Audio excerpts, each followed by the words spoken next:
Today is the first day of Breast Cancer Awareness Month, and we are keeping you health aware in our Breast Cancer Today Brave in Pink. Now, one Louisiana woman is making her voice heard after her breast cancer diagnosis by speaking out for those in rural communities who can't get immediate access to testing and treatment. KSLA's Julia Daughtry spoke to this survivor about her journey, both past and present.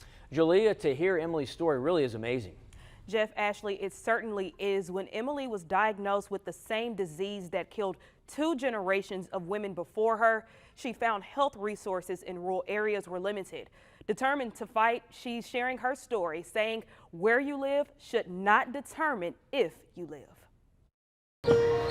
From the ground up, in the color pink, Emily Kelley says when she sees the color pink, it reminds her about the power passed down from her from generation to generation. I was introduced to breast cancer from a month after I was born.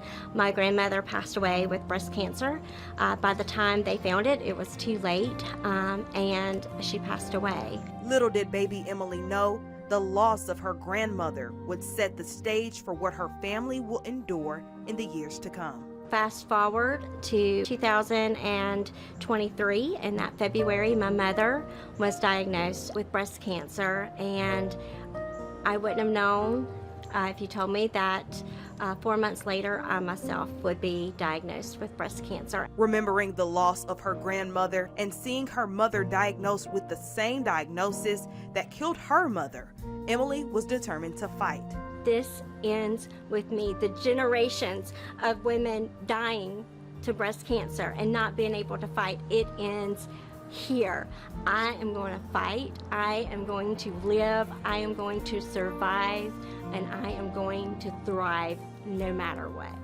However, she didn't know the road ahead would be so long. My gynecologist told me that they were going to need some more pictures, they were going to need an ultrasound, and it would take 5 weeks in order to get me scheduled for that ultrasound. A friend of mine said, Emily, you don't need to wait, you need to go down to Women's Hospital in Baton Rouge.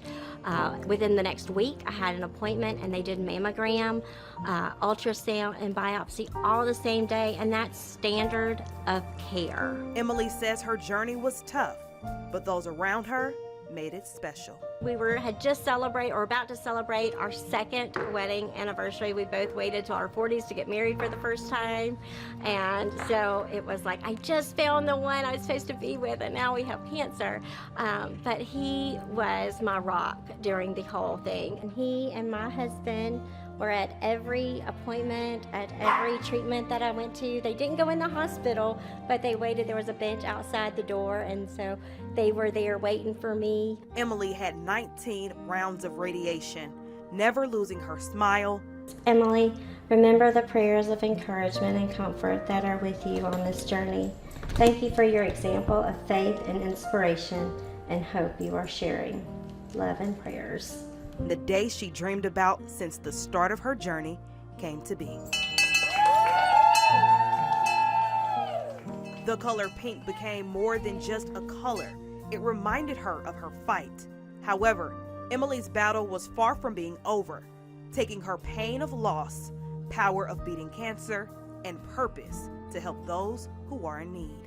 We are asking 3 different asks, and the one I am talking about is the Screens Act, which provides diagnostic testing and resources in rural areas. Last April, I went to Capitol Hill with Susan G. Komen as an ambassador advocate, and we advocated for legislation on Capitol Hill to provide not only research for early detection, but also access to early screening. I myself had to drive 4 hours to get care that was same day mammogram, ultrasound, biopsy, that standard of care in these large cities. Most women are not able to make that drive. They work, they have children. Though the Screen Act was introduced, nothing has been signed into law, but that has not stopped Emily. We need access to care in rural areas because where you live should not determine if you get to live. And it was my goal to go and be an encourager, to be a cheerleader for these other women who are fighting alongside of me. For Emily, Pink is no longer a color of awareness. It's the color of a future she refuses to never stop fighting for. What's the first emotion that pops to your mind when you're looking at those crowns? Victory. Survivor. All hail the queen. Emily also started a nonprofit called My Pink Pep Squad. The goal of the group is to pray, encourage, and pamper other breast cancer survivors. For more information on Emily's story or her nonprofit, you can go to KSLA.com or our KSLA News 12 app.